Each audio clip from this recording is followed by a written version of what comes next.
2, 1, 0, 0, and liftoff.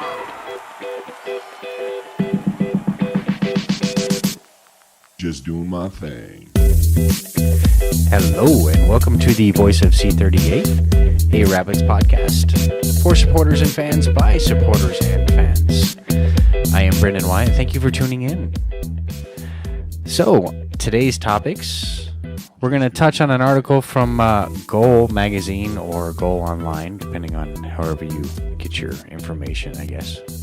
It just dated me. Holy shit. Anyway, most overpaid. Yeah, Rabbits didn't have any of those except Michael Lazera. Anyway, overpaid MLS players. Are there any Rapids involved? Stephon was pretty overplayed. Yeah. If Stephon saw more than a minute, he was overplayed. All right. Yeah. Okay. We'll get into overplayed in another topic, another cast, another time. Doyler. Many people thought he was retiring, but from one thing to another, could he have a new career? We'll chat a little bit about that. Colin's Corner today.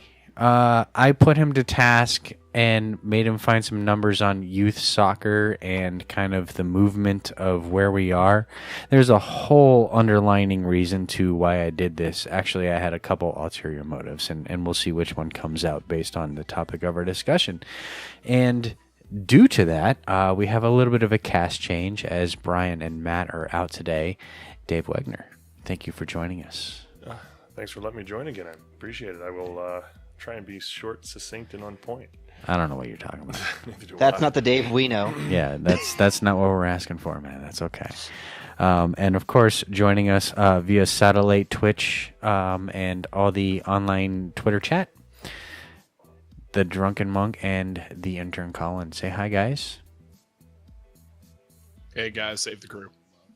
Well met, guys. Hey, nice shot at the save the crew. All right.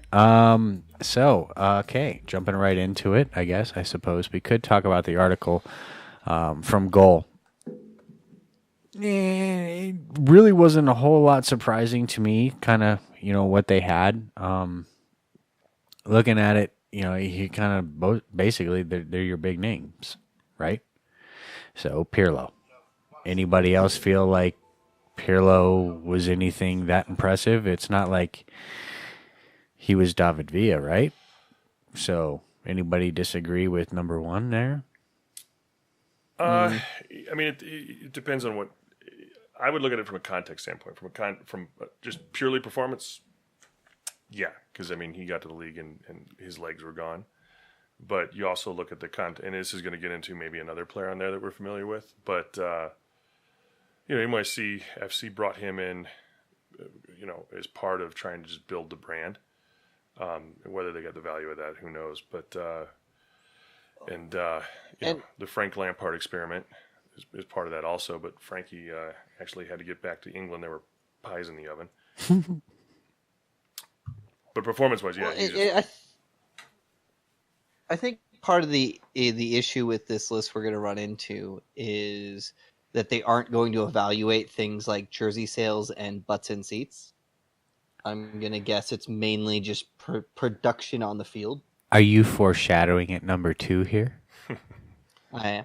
Okay, because number 2 would be our own Timmy Howard. How do you guys feel about that? Do you feel like he ranks at number 2 as far as overpaid goes? I mean, it was kind of, it's a perspective kind of season. How do you look at it? Do you look at it with sour eyes? Do you look at it as things were misfortunate, or do you look at it as aging and declining? I look at it as 2015. Okay. I look at where the club was at. The identity was lost. The franchise was in a death spiral. They needed to make a move.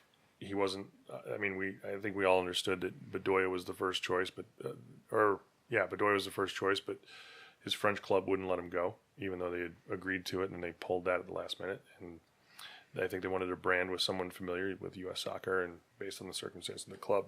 Now, if you want to talk about 2017, I'll let you roll with that. But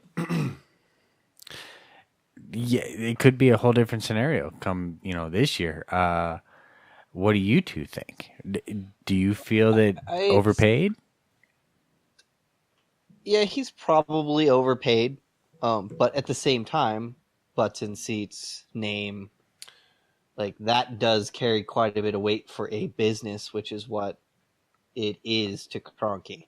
Well, so I don't think that he's as significantly overpaid as people would say. I still think he's a little bit, because I think that we've lost a lot of those butts in the seats, but that's also based on the team's performance. And so, like, he can only do so much when you put people like DeFont starting in front of him, and the man just lets people roll right past him and shoot from inside the 18. Like, it's a hard job as a keeper in general, and then on top of that, we just weren't a very good team this year. So, right, but one player isn't going to change that.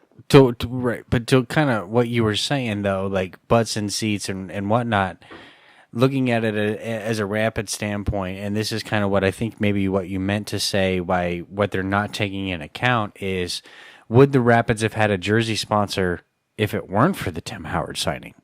No. So that kind of almost in a way pays for the salary itself. So would that in a way negate the fact that he is overpaid? And that's kind of where I think maybe what you were trying to say with that the article might be kind of misleading in some aspects is okay, yeah, maybe this is what they're paying him, and maybe his on the field performance might not have said that it's worth what's the actual 2.5 mil, but when you consider jersey sponsor, butts and seats, like what Dave said, 2015 moving into 2016, like that year and coming off of things, how things kind of played out, like it doesn't necessarily all play into what you can put in black and white text or on a digital screen. And I think to maybe what Colin's point is that and if you take it outside of just like a soccer mindset and an athlete mindset, an athlete that has played on a world stage like that, he's dirt cheap. Look at what other leagues pay their star players compared to what the MLS plays their star players. And the MLS is playing a sport that is significantly more popular across the world. So in that mindset, that's just, for me, it holds a little bit more weight. He's expensive, yes, for the MLS, but if you're looking at an EPL salary, he's pretty cheap, and he's holds a huge value. Name alone, people know who he is. I think people show up to stadiums to watch him play. Right. I think there's 2 points that I understand the argument about Europe, but that's not. I mean, the article's specifically MLS. So I think you have to look at it and scale to MLS. But the problem, it doesn't matter the name here. It matters position, 2.5 million, because the article is based on the starting 11. So there's only going to be one. There has to be one goalkeeper on there. And in the context of MLS, I don't care who's playing goalie. It's not a $2.5 million MLS position. So the fact that Tim Howard's name is on there, it's because of that's what he's making. I don't know if it has to do as much with performance. You get the best goalie in the league at an MLS salary scale. That's not really where you want to put your $2.5 million.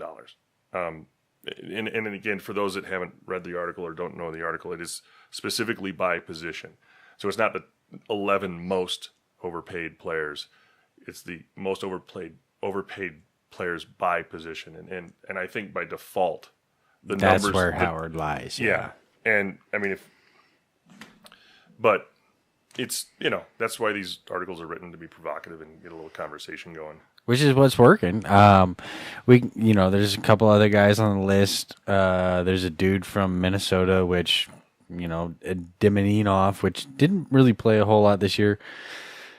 Whether he'll be around next year, that's different. He left the team in July. Yeah, exactly. So that $500,000 is actually $1 million if you put it on scale. So So that makes sense. That's why I was like, he didn't really seem to play a whole lot.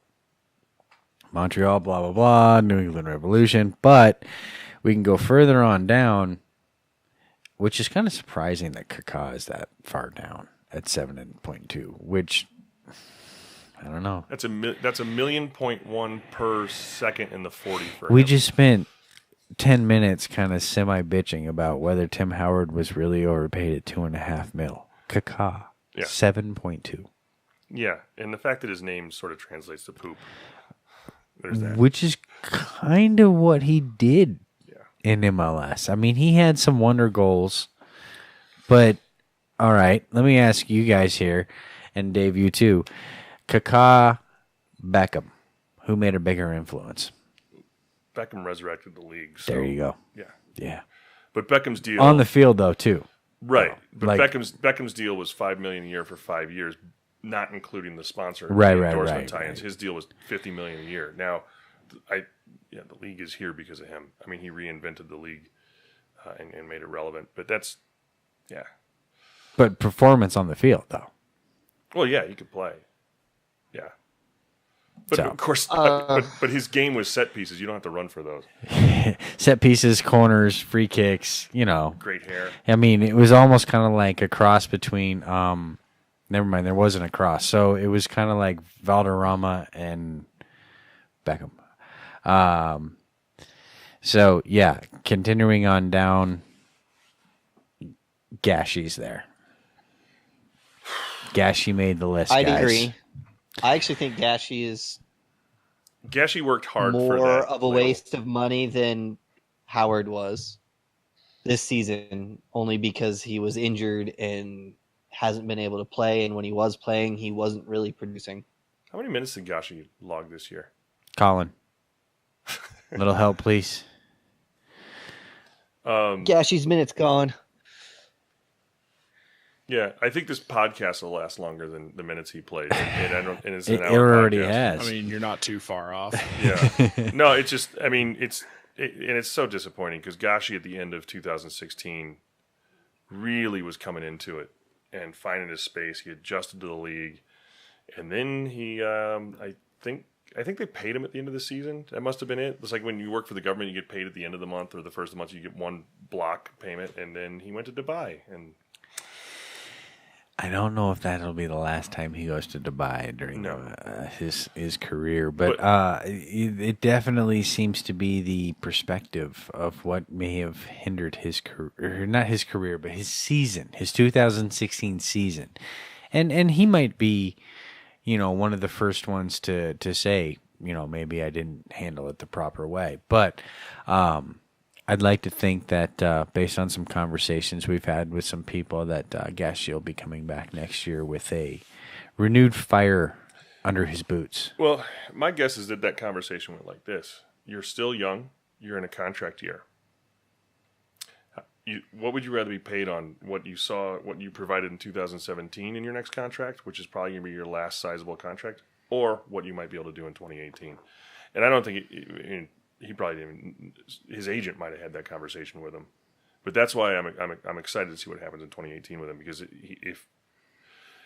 if he can't pull it together in a contract year while he's still in his mid-late 20s, then So, sidebar, for me, this is where I'm kind of funny that we're talking about Gashy, because I feel like Eigner's appearance is something that's going to make Gashy want to step his game up. plus you can yell at him in German. Just a little bit, just because I feel like this is a guy that's come in and finally can kind of almost in a way play at Gashy's level. Because I wonder if there's been, maybe he came in and felt like, all right, I got this, and part of his off-season celebration was kind of like, I'm here, and my teammates are here, and then finally we bring someone in who's also here and can play in his position. That threatens a guy when you're getting paid like that. And comments are being made like, if you're not going to, Step your game up. we'll find someone who will. Right. And I would like to think that Gashy's the type of player like, all right, I got this. Contract year or not. Well, and then the beauty of the formation, as we can hypothesize it, with a healthy, both mentally, physically, Nana and Gashi and Agner running essentially a reverse triangle. You got 3 players in the mid that are not going to allow another team to essentially double up or isolate one of the midfielders. So it should create some space. And in addition, those guys have an ability to complete passes on a point that we don't normally see in our midfield. So yada yada yada. Everything's there for him to succeed. Ideally. Yeah, everything's there for him to succeed. But that being said, this isn't our first season as Rapids fans, so hopefully things develop upon that, and you get something based in that context. But we'll see. So, yeah, it's a bummer that Gashi made the list, but we can kind of keep going through the list, and there's one more Rapid that made the list, and he's at the bottom of the list, which... Anyone want to shoot out a name out there without me throwing it as a guess to see if you're right or not? Come on, guys. Help me out here. Nothing? You on the other end at all? Can you ask your question again? You're chopping up quite a bit right Who's now. the third Rapid on the list? Doyle? It's I just easy. outed it. Sorry. Doyle. Yeah. It's I went easy. reverse. That's not even... Right. The only person that would be less of value would be DeFont. I was trying to bait you guys, but basically, yes, it is Doyle. But again, this article kind of goes back to what Austin said at the beginning: is it's not necessarily taking certain tangibles into effect. Doyle was suffering from concussion seasons probably a lot longer through the season than most people know, or that he would like people to know. But if you pay attention to certain things, which we're actually going to talk about Doyle, and maybe this is good that we're ending on Doyle with this topic as we kind of Anyway, there's a future for Doyle. And clearly he was hurt way more than we thought he was, or earlier than we thought he was. There were some comments made in a discussion he had in a late show, where he had technically never been diagnosed with a concussion before until this season. What does that say for a guy at 32 who heads the ball like he heads, who's had moments like he's had, and that's the first time he's actually technically been diagnosed with a concussion, and has had medical professionals look at him in a different way and be able to say, this is what you need to do and this is how you need to handle it. And I would recommend for those who haven't seen his interview to check it out, because he kind of does talk a little bit about the process and the medical professionals and stuff like that. And one of the things that set me off is someone said something about what does that say about MLS when we're not protecting our players and blah, blah, blah, blah, blah, when it was more like, what does that say about EFL? And the fact that he comes to MLS and this is the first time in his professional career he's been diagnosed with a concussion. This is a world sport. And only now when he comes to America do we actually start paying attention to head injuries. So even though MLS is behind in a lot of areas, maybe we're not so behind as far as our attention to head injuries. Well, I think there's 2 examples with the Rapids. I derail, but yeah. Yeah, there's 2 examples specifically with the Rapids on that. Look at how long when Pablo's his career, same thing. Right, but they sat him down. They shut him down pretty aggressively, and then the same with Dylan Powers. Uh-huh. So, and it's funny because I've had 5 concussions in my life. That might explain some things for some people, but I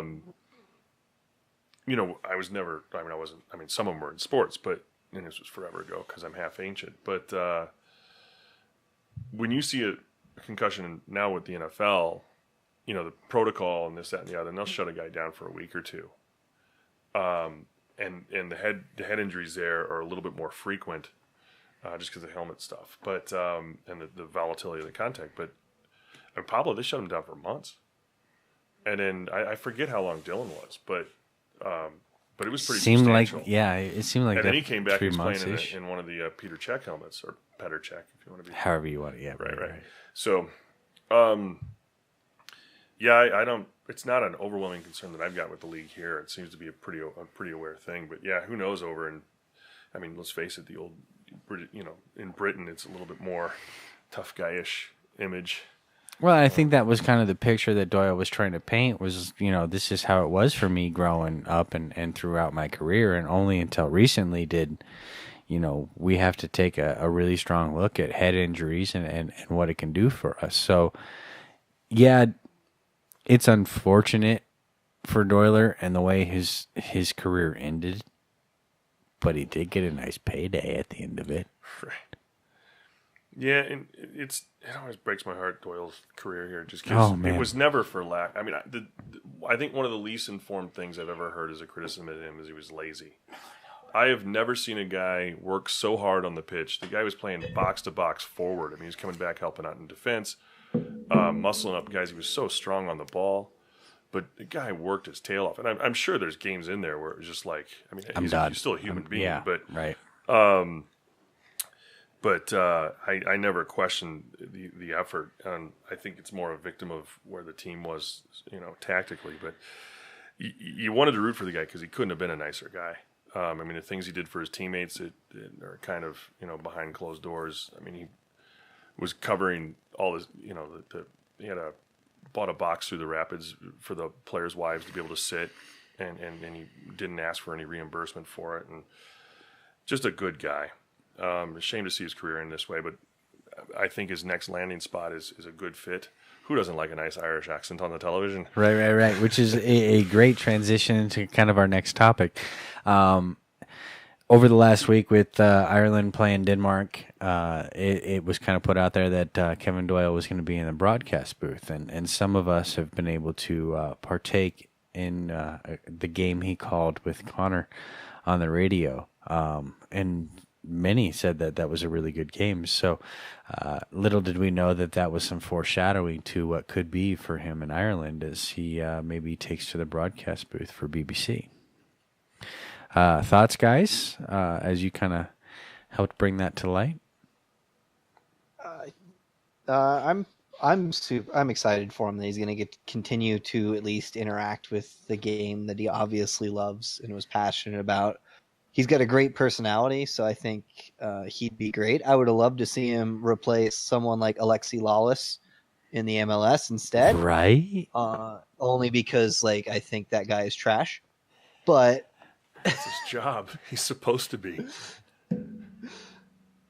But I just think that he's going to do a great job, and he's probably going to have a very successful career at that. He just has that personality. If you've ever sat down and talked with him outside of our interviews or even in our interviews, if you listen to him, he's just got a personality that you just want to listen to and talk to, and he's very knowledgeable about the game. Which I think will transition well to the TV, I think, yeah. Yeah, and I guess, I don't know, we'd need some other people to maybe discuss that. He's probably a pretty attractive guy. So he's got. We don't have any chicks on the show. We don't have any chicks on the show. Yeah, no, he has a face for television. Right. He has a face for television and the hair for football. Yeah, there we go. So that's a good way of putting it. All right.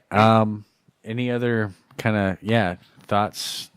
Nods, tips to Doyler as he moves into the broadcasting booth. I want to kind of go back briefly for a second on the overpaid players because I did look kind of, and as Dave said, that this was by position.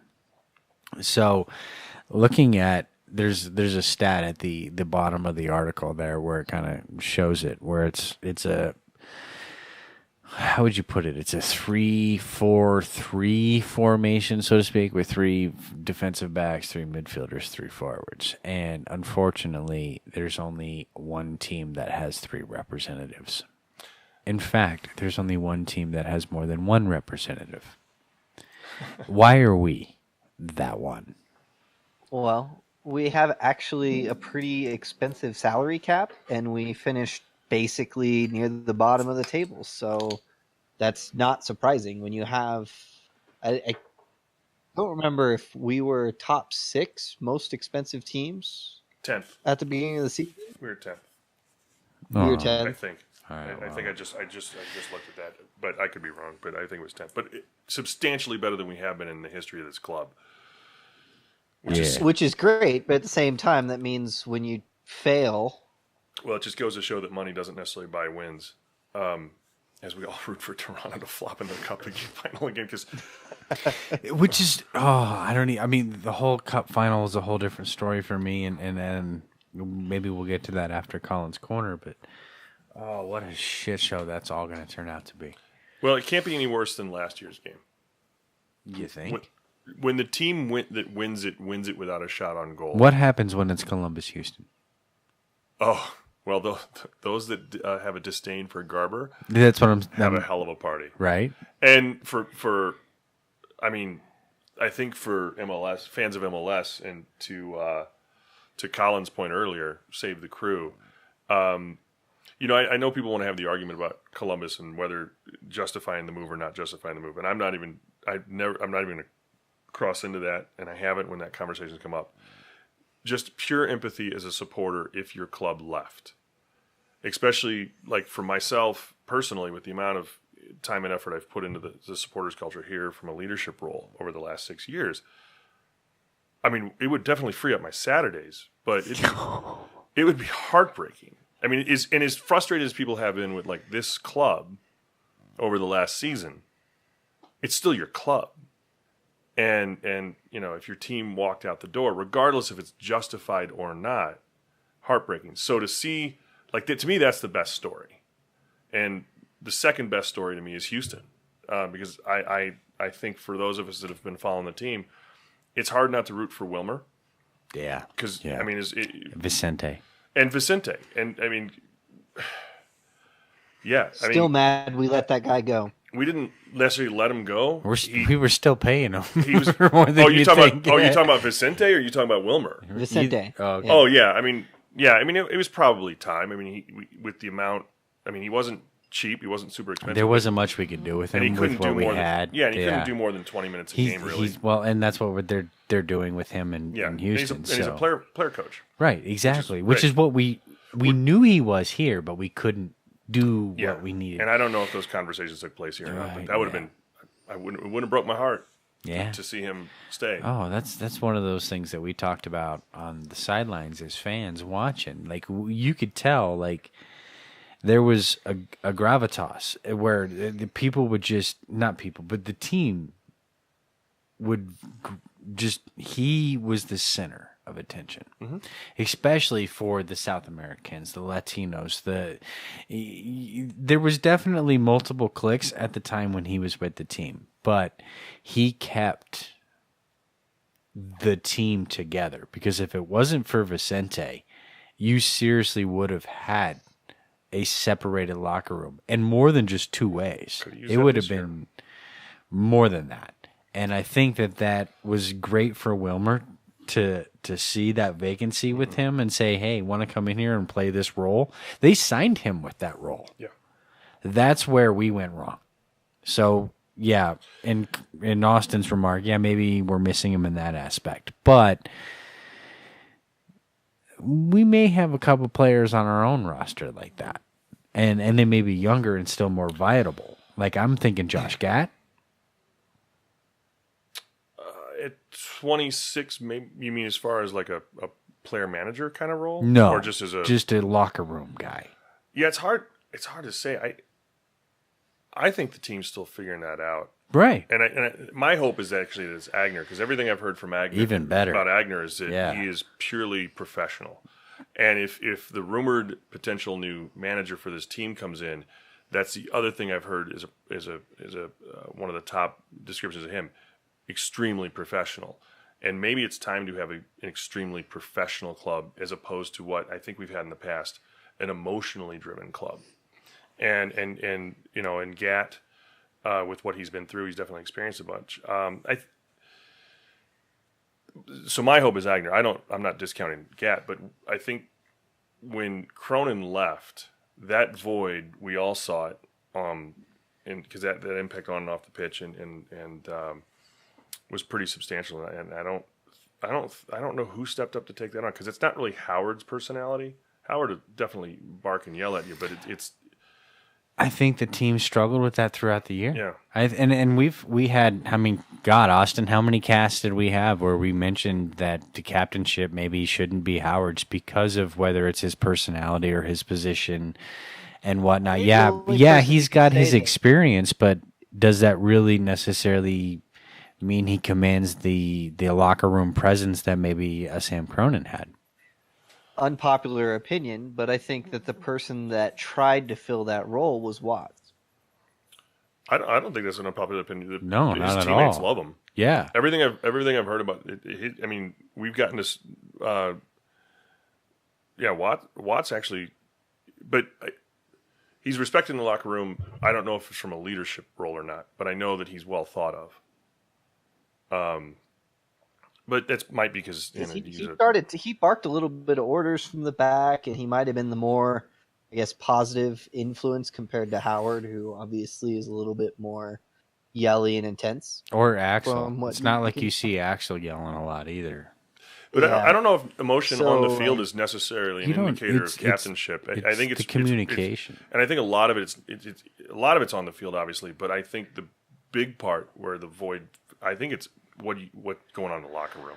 Yeah. And obviously Pablo was under an immense amount of pressure that finally cracked it in July. So I don't know if it was a bad year. Let's get to 2018, I guess. Right. But I mean, there's just rehash over rehash that can go through that. But yeah, I don't know. We'll see what happens in the off season. All right. So this would be a good time to kind of maybe change some gears. Could take a kind of a pause break as us older guys may have broke a seal. But we could go to Colin's Corner here in a second because I kind of put the guy to task. And some things kind of came up where it was kind of brought to my attention that there's a big movement. And between the U.S. national team getting ousted the way they did themselves, and even with today, kind of the way they played against Portugal with, Dave and I saw the game, and it was pretty impressive. I mean, there were definitely moments where we were like, well, where was this a month ago? As I sit here in my McKinney jersey, Right. my Schalke, I can't say it in German, my Schalke 04 jersey. I got to see his first professional start in Bundesliga, so I'm a little smitten with the kid. He gets to enjoy that. So Yeah. I mean, but so either way, to get to the point, I wanted to kind of see where we were at with numbers as far as youth enrollment, where we stand, kind of just as a country, high school and stuff like this. And it's even a longer conversation that sims back to one I had with Richard Fleming on Sunday when we were taping the Untapped, which we'll get to a little bit later. But Colin, why don't you go ahead and kind of spit off some of the things that kind of caught your eye, and we'll go from there. All right. So just forewarning or just a note before we get into this, I wanted to mostly look at the separation between football and soccer from a U.S. standpoint. This is not in regards to, state by state or particularly in regards to other countries. This is just U.S. and primarily football versus soccer. So couple We things. call that hand egg on this cast. Yeah, I was like, Hand egg, throw ball. There's a handful of notes Throw that say ball. hand egg, and at first I'm like, what the fuck? But yeah. Oh, that's the first time I blew the explicit. Dang it, I was going for that. All right, anyway. Well, shit. Yeah, sorry, Colin, continue. Anyways, so looking at the U.S. soccer enrollment, numbers have actually been relatively speaking steady since about 2000, where they've got around 3 million enrolled between the ages of 5 and 19. So it hasn't increased or decreased. It's just kind of stayed It's level. very much hovered around that point. The highest it was actually in 2008 with 3.1 million. In 2013, it was down to 2.8 million. So not a lot of fluctuation, but Yeah, it's hovering around a little over 3 million. You take that in regards to football, and there's already some problems with this. For one, a lot more people are moving to touch or flag football instead of tackle football. So that kind of skews the numbers a little bit. And U.S. youth soccer is both boys and girls, whereas football is pretty much just boys. Which, and I don't know, I don't want to derail you too much, but have a little discussion on it. When you're looking at media, football, NFL gets a lot more media than we do. People watch it all day Sunday, every Monday, every Thursday. In the MLS, even fans like us, I don't really watch outside of the Rapid. I'll every once in a while throw a game on if I just happen to be having nothing else to do, but I don't sit down all day and watch that. On top of that, scholarship opportunities and just that kind of thing just isn't for soccer, to be honest. Like, we just don't get the advantages that you get to be playing football, especially as you get older, which I don't know if your numbers show that, but I'm sure there's a decrease as you get older, moving from soccer into something else. Well, I don't have a lot of those kinds of numbers, but I would assume you're right. Don't do that. Just don't do that. That's don't do that. Not with him. Don't do that. No, I'm sorry. I think I missed the point. Also, you saying that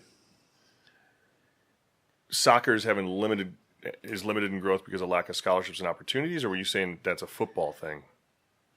Well, I was more talking about just a broad spectrum stroke about, hey, media-wise, the NFL gets a lot more media. Oh, People yeah, okay. follow a lot more teams.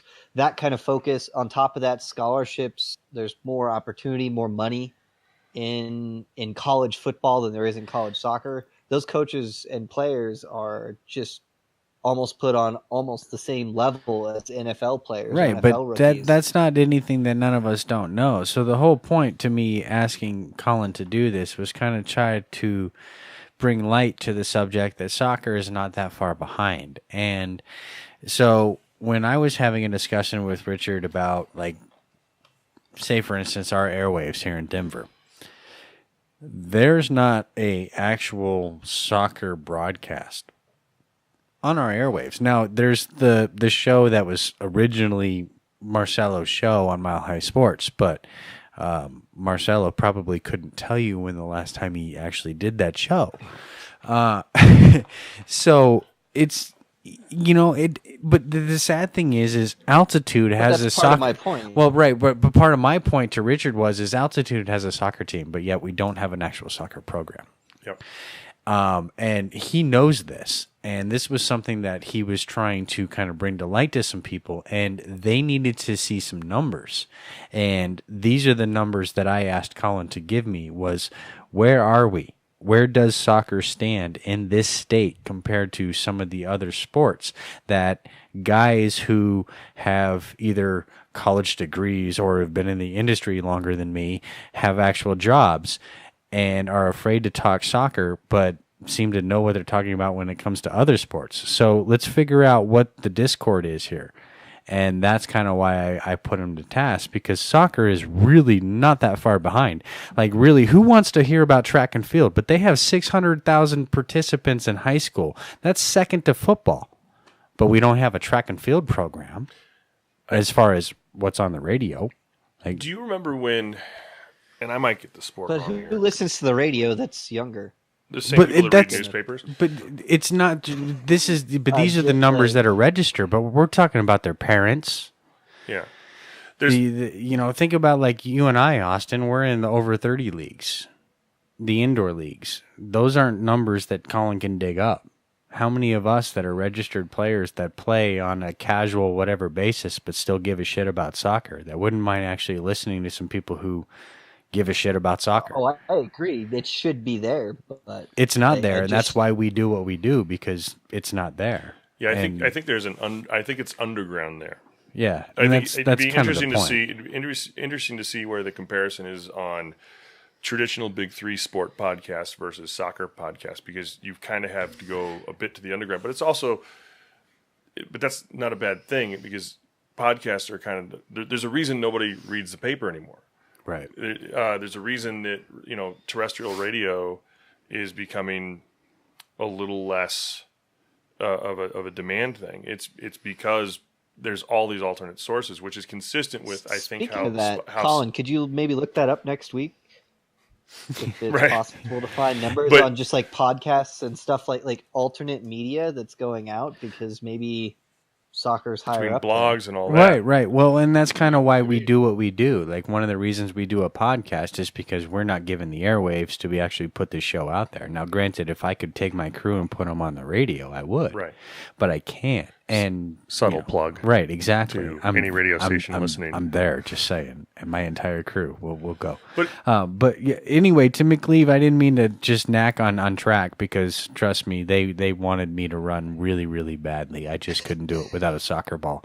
I'm not dogging on track. It's a good thing. Like, the athletics is a big thing, but that's what I'm saying is, when it comes to sports, there's a lot more out there than what we're covering. And I think that the reason is because there are those seasoned professionals who know what they know and are afraid to talk about what they don't know.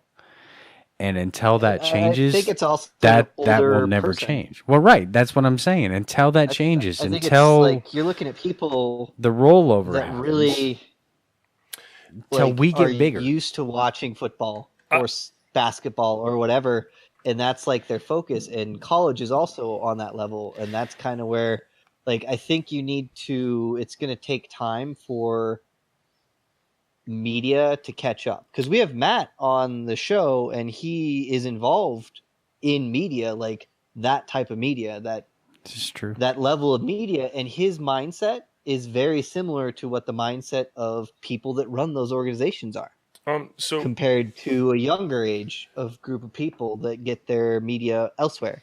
I would say relax and be patient, because there's certain tea leaves that you should look at. And I think a really good example of it, and I believe it was soccer that ESPN bought the rights. I think ESPN bought rights to the Premier League in some capacity a few years back. They had it for a minute, and then it went to someone Fox. else, and then went to Fox. And Or then, NBC. but yeah, at one Well, point, fuck, they all have it now. right. But at one point, ESPN, and for some reason it's crisscrossing me. It might have been hockey, but either way, I remember as soon as that deal went into play, all of a sudden you started seeing highlights on a pretty regular basis, and on their evening programs, on the SportsMinute program. Now, it wasn't getting like 15 minutes, but it was getting time, because they had invested into that sport. And you look at the money that But how does MLS get to that point? well, Is bear my with me a bigger second. question. Bear It's with all me a outside of second. that. Did you just say that to me in caps lock? Anyways, the I was pulling a full bore as. okay, I was going with a subtle chop there, but go ahead.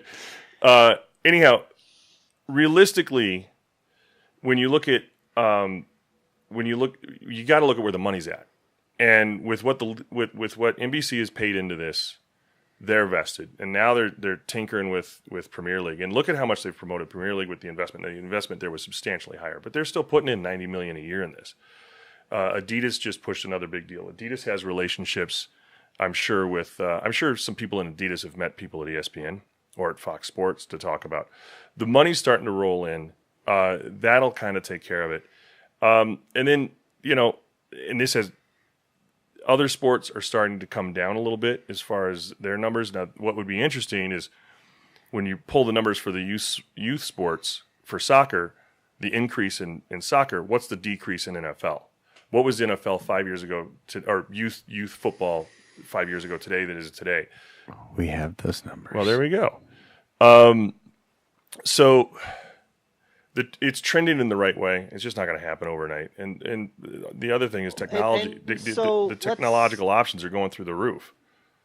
So Let's look at it from we talked about it last cast, esports, a thing that's much younger than even the MLS. We're going back there. And you're seeing them. They don't put it on. It's not on TV. Leave it to It's him not to on bring it to any esports, broadcast. man. Shit. But that's the other thing. It's on Twitch, outstreamed, and that's Right. But that's actually a is pretty that good maybe example. what the MLS needs to focus on, maybe a little bit more. Maybe Well, and that's what they're start doing. swinging it It's from look at the swell of MLS, if we're going to call it that, in this country, and look at the areas where it's really successful. Portland, Seattle. There's an alternative approach. The alternative sports are kind of bigger there, and soccer for the longest time has been alternative. It's getting a lot more mainstream, but it's been alternative. It's been sort of the anti-sport sport. Look at the growth of lacrosse. The alternative sports where people have come up, and they just don't want to play the big three, for whatever reason. That's why they're trending up. But what's consistent with that is also alternative media, which, like, say, Twitch for esports. And esports, if we're calling it a sport, is definitely alternative. No, I'll go there because I'm sorry, esports to me smells like smoking clove cigarettes at 3 a.m. at Denny's with bottomless pots of coffee with your friends dressed in black. Oh, that's awesome. But that's just me. I'm a little older. Man. Oh. But We're gonna no, have to I bring just him back on just to have that argument. yeah, I know, but right? But everything's trending in the right way. It's just not going to happen overnight. And the other thing is with all the, the reason we got so much reality TV in this country is with all the channels that exist out there, people are dying for content. And somebody will pick up on it at some point and be like, yeah, let's give it a try. It's pretty low. It doesn't cost a lot of money to put 2 people on a TV studio and have them talk about something for an hour. Try it for a couple of weeks and see if it sticks. Get some advertiser money, blah, blah, blah. It might be like the ESPN Ocho, or it might be like, or ESPN in the early years. I don't know if any of you were old enough to remember that. But ESPN at like 2 a.m, I have never seen so much ping pong in my life. I know, right? Like weightlifting, like They were showing swimming at times. I mean, Yeah. or equestrian. right, equestrian swimming. Talk about water polo. Hey! But yeah, it's going to be a thing. So speaking on this level, I'd love to hear your opinion on how you think the men's national team not making the World Cup is going to affect the growth of soccer viewership Not at all. in the U.S. I don't think. If you look at, because we've had this conversation with folks in the front office with the Rapids before, how can they capture the momentum of the World Cup and roll that in to getting more people to the stands at Dick's Sporting Goods? And in 2010, 2014, 2010 they pushed it a bit and tried to do some things at the bars. In 2014, our then head of marketing, who's now acting team president, He took a different approach. right? But they did Yeah. big events downtown. Yeah. They really invested in it, and they were great events. But it didn't really translate to more people coming out to games. That's the weird thing about this sport, and might be a big reason why we don't have terrestrial radio or dedicated TV shows that speak at a more of a finite level that you're looking for. Is that you've got people that love the national team, or a European team, or an MLS team. Some people like them all. Some people like 2 out of the 3. Or some people tolerate MLS to fill the void when they can't watch their European team or national team. There's a weird set of walls and a little bit of highbrow on what people want to follow. And that's a puzzle they've been trying to crack for a long time. It's the culture of America. We want to focus on what we're the best at, and it's not soccer. I guess. Browns fans Like every still other watch. thing Browns that's up the fans top will still of watch that Browns list, football. We are the ones that dominate. I think that's always been a factor, at least on a national level. I don't know if MLS people are MLS people because, I don't know if that argument comes into play because but either way, there's a multitude of reasons that block people from crossing over fully, and yeah, I think it's fair to say that that's part of it. But I don't know. I know it's been a puzzle for people in MLS, the higher ups. I know with our local front office, that's been a puzzle. How do you get the the European soccer fans and the national team soccer fans to be more interested in the local team. And they took a big stab with Timmy Howard, and that actually worked. You saw a lot more butts and seats, and a lot of those, or even Jermaine Jones with the Rapids. I know Jermaine, when they signed Jermaine in combination with Howard, I know a lot of friends that are big U.S. soccer fans that never really come to Rapids games jumped in and bought season tickets right away.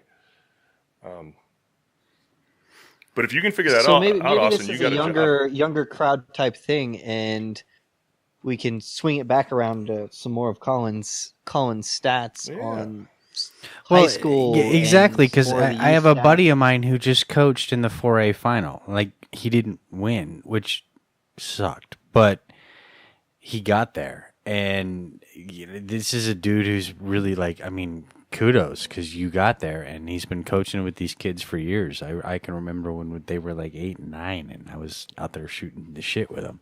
So Did you coach at high school? I did. I coached at Monarch, but this was Centaurus, so my boys didn't get as far. But kudos to Centaurus to getting to the final. They didn't make it, or they didn't win the title. But that's kind of one of those things that, like, you would think that with if we had a dedicated program, I have no problem talking high school soccer. I got no problem talking Colorado Springs, Rapids. I got no problem even talking outside of the league if I had to. It's We just talked esports, right? last Like, episode. exactly, and that's kind of one of those things that I think that it's unfortunate that there are those white collars that look at the numbers, which is kind of what we had Colin do, and they don't see soccer profitable. And that's what I'd like to try to figure out, how we can kind of change that between what's reality and what's on paper, because soccer is more profitable than what those who are scared of it think. You know what I mean? I guess is kind of the whole route that I'm trying to bring up here, because we never let Colin get to his high school numbers. But Colin, break down high school for us, and then we'll talk about the USL champion or whoever that happens to be. Louisville. Louisville. Basically high school. Because we completely went off MLS, because you almost think that there's not any more, like, it's the season's done, but it's not. Well, our season's been done since July. Well, the Rapids, right? But Season's done forever. Yeah, it was more like May. Anyway, Colin, still there, you're right? up. Yeah, I'm waiting for a chance to speak. Sorry, Colin. Sitting there with his You're village an intern. entree. You speak when you're spoken to, son. Fair enough. All right. There's one number that really comes down to for me, and it's, where do people, how many people are in sports in high school? So looking at an official survey that came out, they kind of published, what are the top 10, how many schools offer what sports, and how many people are in those sports. Okay. So without cheating, can you guess where in the top 10 soccer is for most number of schools offering it? Well, I would think in the top 5. I'd have to go with the top 5 too, maybe 6. I'm going It's 12 actually just to be 7th. weird. 7. Yes. Well, out of anybody, Dave's the only person who actually doesn't have access to these numbers. So Yeah, because he mailed in and it hasn't come back yet. But no, just shooting off the top of my hip without looking at the numbers, I would like to think that they're still in the top 5. For schools offering it, it's in 7th place, and then going from 6th to 1st, golf, football, cross country, baseball, track and field, and basketball. Which is a little bit surprising to me. I would have figured football would have been number 1. So wait, this is for boys or It's girls or expensive both, to have like a football team though. and you went from 6 to 1. To Yes. 1. All right, so go through that again. Okay. Number 6. Soccer is 7th. Soccer is 7th. Golf is 6th. Yeah. Golf is 6th. Yeah. You 4 is over. All right, fine. 5th? Where's esports on this list? Yeah, no shit, don't see right? shit. Tell me it's on the list. Yeah, it's at Denny's. It's Screw not that. on the If list. soccer's 7th, I don't care Certainly about the not in the rest. top Where's 10. esports at? Certainly not in the top 10. Oh, fuck. All right.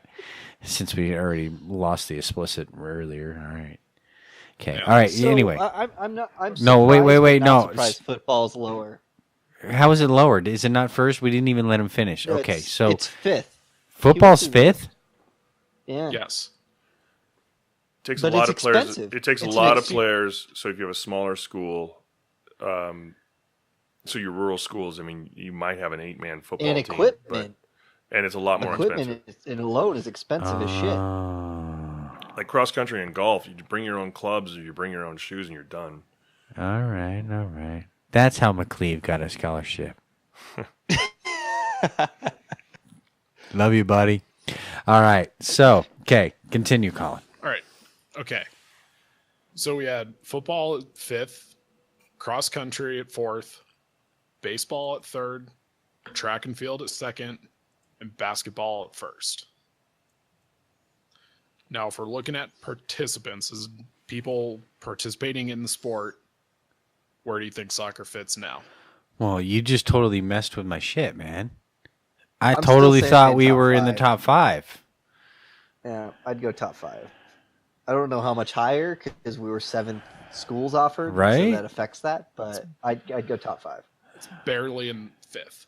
Okay. Well, that's positive. This is not helping my case, dude. I don't know. It's not barely. It's a huge jump between. Well, cross wait. country and Okay, soccer. you're giving listings, though. All right, so what is soccer at 5, and what's number 4, and what are the numbers, and what's the difference between the two? All right. So for participants, for boys soccer, 450,000. Baseball has 491,000. 40,000 difference. Okay. Football is insane. Holy shit! Yeah, but you got at least 50 players a team. Right. So- Versus 20. So yeah, the dynamic, you need half the programs to equal. 1. Yeah, so that It's doesn't kinda surprise me skewed. at all. A little bit. Oh, it's absolutely skewed. There's a margin of error in here as far as All what right. I think you guys are trying to accomplish. But Well, my underlining issue was why is there not an actual soccer program on the airwaves? One that's actually somewhat semi-respectful, not on a Sunday evening. That's what I was trying to get at. Anyway, I'll continue to work on it with my crew because that's what we Right. do. Anyway. Cutting to the big number here, obviously football is number 1 Right. with 1,057,000. At It is what? Wait. well over What's that twice. number reflective of? Is that youth number involvement? Is that high school? What's that number? It's high school. This is just high school. Okay. Participants. Yeah.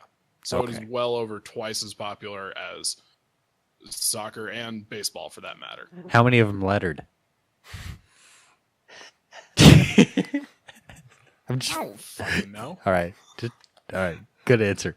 Just So wondering. do we want to swing over to the ladies' numbers? Yes, please, because I tell me the ladies' numbers have got to be bigger than the men's. It depends on how you look at it. Oh, you shit. looking at the list, it's For- comparable as far as placement based on programs versus total player. Shit. All right. It's a nudge Yeah. up on each one, but that's because they don't have a lot of women's football programs. So that's where it cuts would it out. assume. Yeah, right. All right. Yeah. For participants, at least, soccer is the 4th most popular for girls programs, 388,000, as opposed to number 1, just track and field at 494,000. And tennis and golf? Or is it volleyball or Tennis basketball? is in 7th, and golf doesn't even hit the top 10. So it's What basketball. I do like to see is the closeness of women's to men's soccer participation. Men's is only about 60,000 more, Which is, I mean, which think about it though. Out of all the sports that are out there, they're really like. I mean, how many of us have sat there and said we'd rather watch men or women's at times than men's, just due to the way that they play the game? Well, they're in a lot more World Cups. Well, there's that too. Yeah. No, and that could always go back to the whole, like, where are we at with the United States soccer? Men, women, the global perspective of it.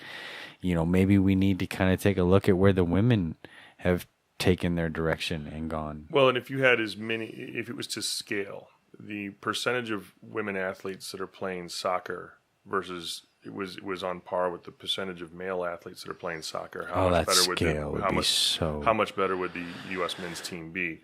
It's consistent with what you see in the results on the national team. Our women's national team. Women's soccer would have ranked 6th on the guys list. Yeah, and that's just straight up. But I'm talking if you had the total amount of participants in the sport, in women's sport, the percentage, the ratio. So if it's 1 out of 10 as opposed to 1 out of 20, it means on a per capita basis you're getting twice as many women committing to that sport over men. Right. And the ratio is a lot lower in male sports than what it is in women's sports. Just looking roughly at the numbers without doing the math, you can just eyeball it. But it's, again, to go back to what Colin's research was, and just knowing what we all know about youth soccer, and more kids are playing it. Less kids are playing the traditional sports. Baseball's on a decline. Actually, I think basketball's doing just fine, but baseball's on a decline. Football's on a decline. And football's been first of all, just to be clear, football's been on a decline well before Colin Kaepernick ever played in the NFL. Right. So those numbers, those kids are still playing something, I'd assume. Well, maybe it's esports. I was sitting at a dinner waiting for esports with some friends, and friend had his mom there, and friend had a newborn kid, about a year oldish, and mom was like, I want you to put him in soccer or baseball. And totally went off on the whole injury thing and stuff like that. And I bit my tongue because as an ex-soccer player, I still play. Fuck that. Either way, I've experienced a fuck ton of injuries. Soccer's just as injury prone as gymnastics. They're up there. But the perspective of the grandmothers and the mothers may not necessarily realize that. Now, is it as head injury prone as football? Probably not, because they're not smashing each other in the fucking head every play. But it's there. The possibility's there. So you can't sit there and say soccer is not going to hurt your kid is less than football. No, it's just. I think the severity of injuries are different. Yes. I also the head injuries. I remember seeing some data somewhere. I don't know. Soccer's very up there. But as far as head injuries, is really far up there. The difference is, and this goes back to if we're comparing it to like football, is it's not in football what they talked about. Well, when they talked about CTE with football, when the doctors came out and not the NFL doctors because they're still trying to cover it up, I'm sure, but. When the doctors came out, they were saying it's not the big hits, it's the small little hits, because they'll daze you, but they won't knock you out. And the frequency of that is a lot higher. I've taken headers playing on the back line, taking headers off a 50-yard goal kick. Same. Oh my God, it'll wake you up. But you're not doing that a ton. That's why I worry about Axel, because he's 6'7", 6'8". That guy's got his head on everything. Or to the earlier example, Doyle. The guy played with his head. But the frequency is a little different. And and that's where I would kind of mention briefly while you were saying that fundamentals. Yeah. Because if you head the ball right. Which I haven't done in 30 years. So and even as a professional, they'll tell you go up thinking you're going to head the ball right. But where the ball hits and your head hits, it's just a crapshoot. So, guys, we're about an hour in again. I don't think that one's my fault this time. No, that's just kind of entirely your fault. Topics and where we went. Do we have any questions from chat, from Twitter throughout the day? Anything else that we would kind of like to address? We actually do have one question from that Bobcat. There we go. Thank you. Yeah. Salt Lake Sam. He's got a new nickname. Although he doesn't live in Salt Lake, but I'm not. That's all right. It works. It's the only city in Utah that even refers a reference. Provo. I'm not going to call him Sandy Sam because we know. Jeez. I think he would probably fly from Sandy to Beach. Sandy Sam it is. Yeah. All right. Anyway, so what was the question? Because it was an epic man, question. Sam really. asked us, we have heard that there are going to be fewer roster moves this offseason.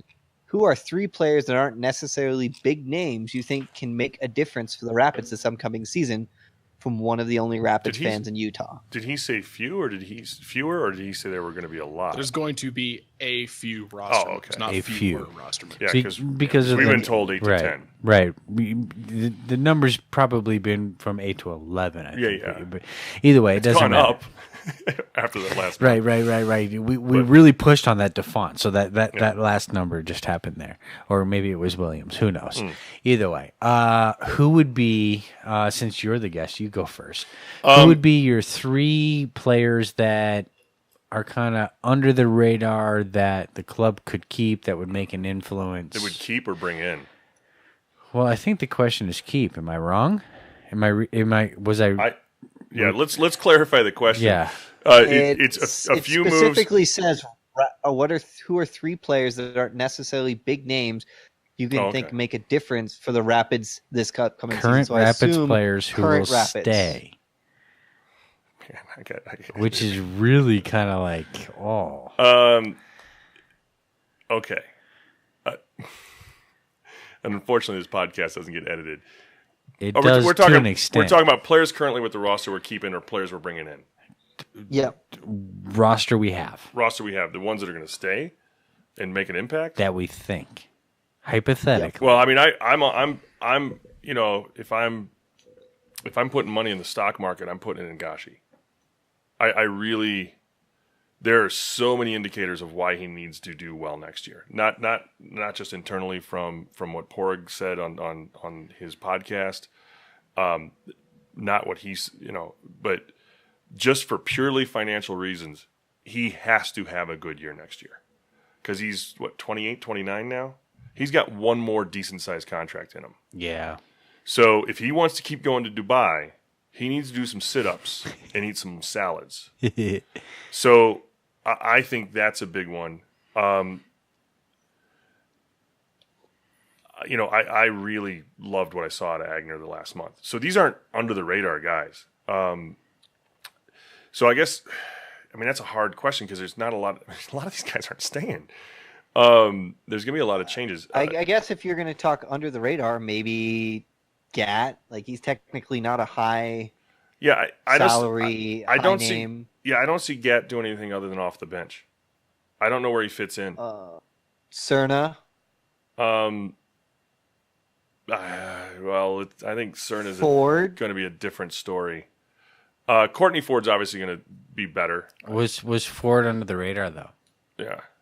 Well, for me, I think radar as in like a DP. I'm not thinking of like we won't be able to bring up a name that's played for the Rapids that didn't do either terrible or well. Calvert. On that scale, like it's I'm thinking big name players. I know you've been on that level. I know you've been big on Calvert. I've been curious about him myself.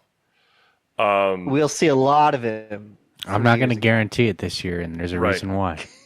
Well, and my thinking is it. All right, I'm going to back away from this question a little bit. I'm going to change it to what I thought the question was. Okay. And I thought the question was, who are some big names?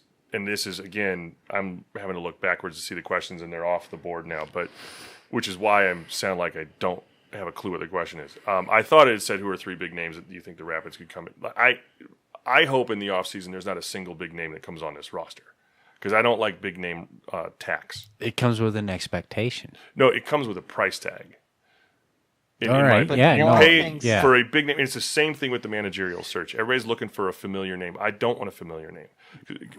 Because a familiar names needs to be... Cost a lot.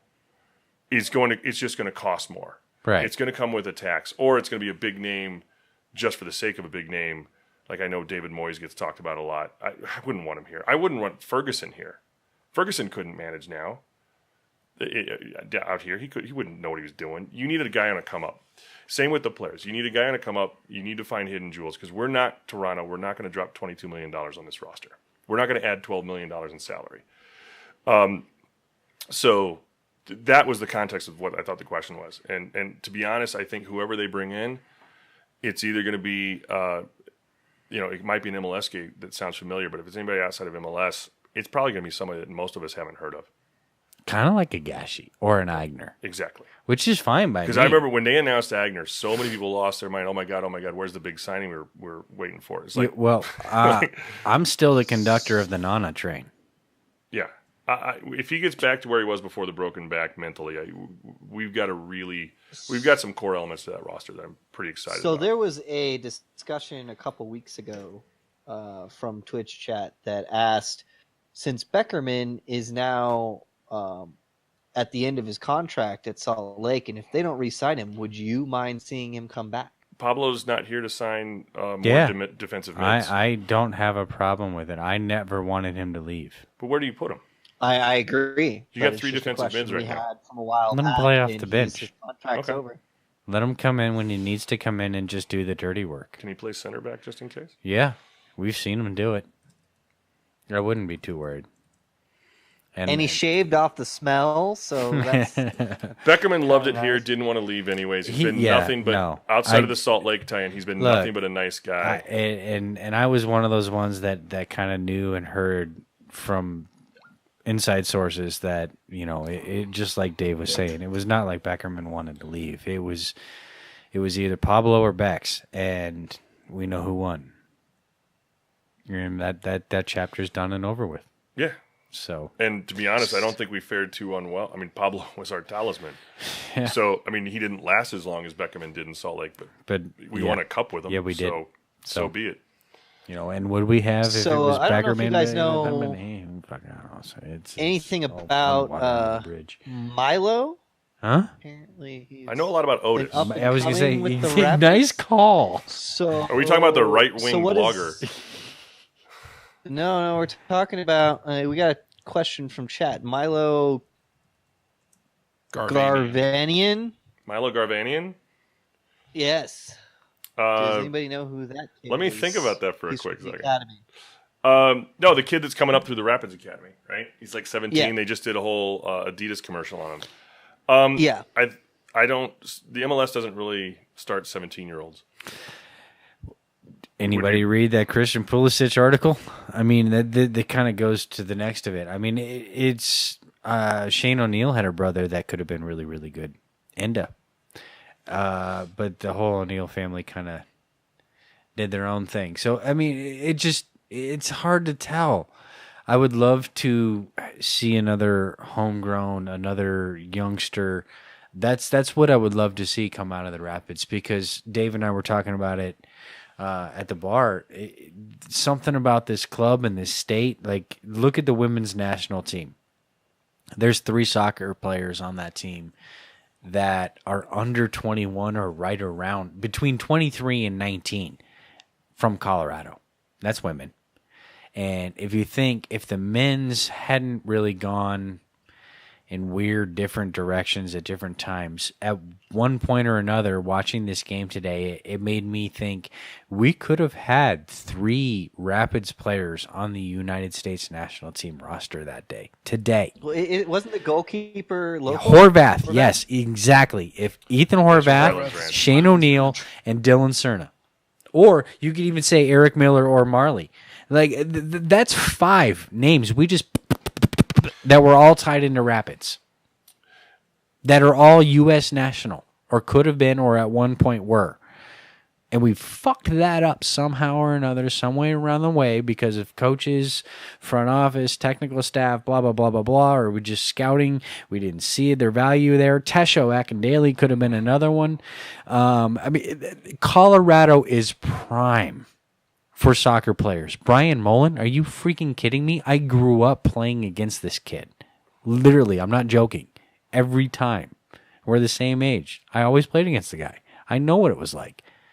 You see them growing up throughout the ranks. And this is one of those things where we talk about our national team and how many players are just getting slipped through the ranks because of they can't afford it, or they're not being noticed, or they don't have an agent, or the team this, or that, blah, blah, blah. They're there. Colorado is prime. We have players. And the Rapids are not smart for not picking up on that. Like there's a disconnect between our youth programs and the Rapids. Storm is not affiliated. Like the Rapids have their own thing, and if you're not Commerce City or North Metro bound, it doesn't matter. That needs to change. Well, if we want to talk about the growth in soccer and the growth in the United States and just where we are, whether it's one state or all 52, we need to really tap into our youth systems and not look at each individual one saying, well, you are run this way or you're run by this way. Marcelo Balboa was the head of treble for years. And was the Rapids tied into that? No. Why? Egos. Well, but to counterpoint that a bit, one of the things, and I think that's an accurate assessment, at least 2 years ago. So the Rapids. Okay, so cool. Yeah. What the Rapids have done, I'm not a Kroenke apologist by any means. I'm from St. Louis, so I know what he did to my NFL team, which I'm not losing a lot of sleep over. Who has 4 hours to watch a game? But hand egg. But there's a very broad belief that he's cheap, and maybe he is in certain ways. He pays for his own stadiums. I'll give him credit for that. But in the context of our environment with the Rapids are putting in a little over $3 million into their youth system per year. And that's a new animal for them. It's also part of, I think, from what I understand with their coaching search, is to also create a certain connectivity between between the new coach, the youth system. They're looking to enhance that greatly, which is how, like, this kid Milo is. So I wonder if that's how Steve Cook will still be kind of. Maybe so. Oh, but that would be awesome. Like the Milo kid that was just brought up, the 17-year-old. There's a reason they're hyping him up. He's a top. Good. He's a top, I think, 150 U.S. player right now in the rankings.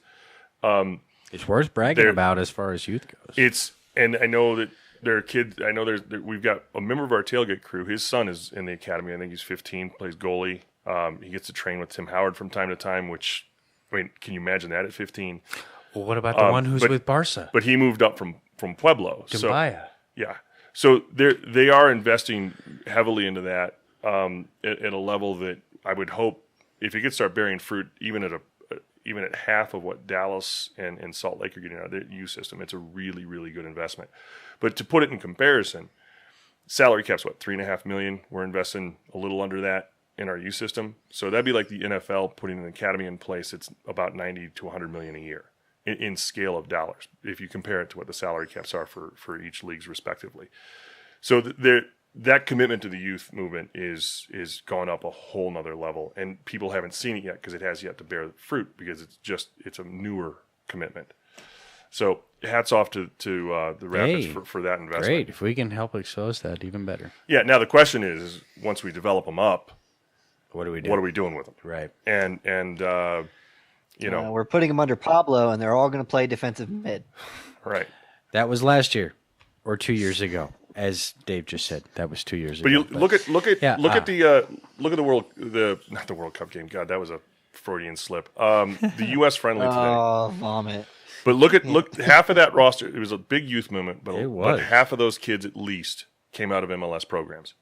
You got the midfielder Adams from the Red Bulls. Tyler Adams, right? McKinney came up through FC Dallas. Yep.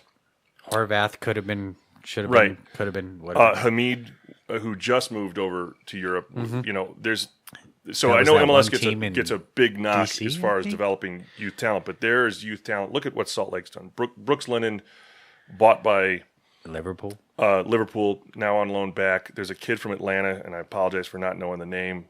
Who's is a big player. Yeah, Salt Lake has another one or two kids that are actively involved in getting that much closer to the U.S. senior team. They were either on the U17s or they've been on the U23s. And Sargent. Sargent actually came up through Scott Gallagher. Right. He didn't really affiliate, I don't think, with an MLS club.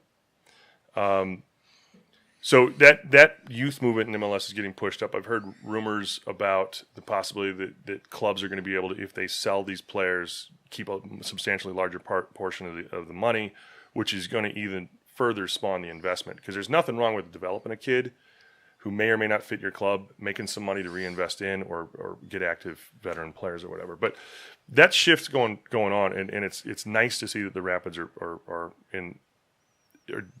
recognizing that and investing in it. I don't know what it compares to what Salt Lake's doing. I know Salt Lake just made a massive training facility for their youth.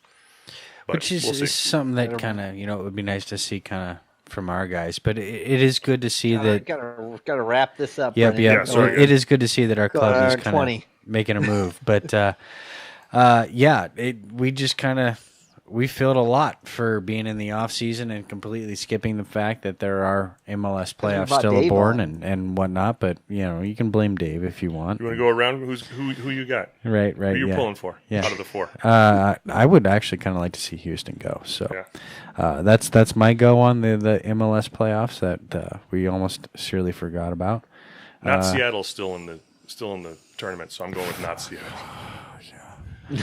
Not Seattle sounds good to me. Yeah, Well, because Toronto wins, you got Moore and Irwin. Houston Yeah. wins, you got Wilmer, who nobody And should have any Vicente. ill will against, and Vicente, and Columbus as a supporter Has saved the crew. of a team. Yeah, Yeah. Good reasons for all those. It's 3 out of 4 at this point. So on that note, thank you for sticking with us for the hour and some odd minutes, and who knows how much Matt will edit this down.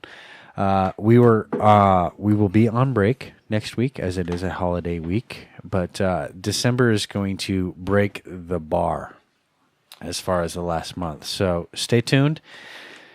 See you in 2 weeks. You're right, I am a rotten bastard. Don't forget to follow us on all of our fun social media. Twitter at The Voice of C38, Facebook the same. You can join us in Discord and have discussions with us. Just ask us for a link in Twitter.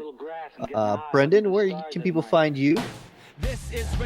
Dr. Voice at _ C38 on Twitter. Dave, would you like to throw out your social media? I just have a mail address. I don't even know what my Twitter is. I use it. I think it's @liberal Dave.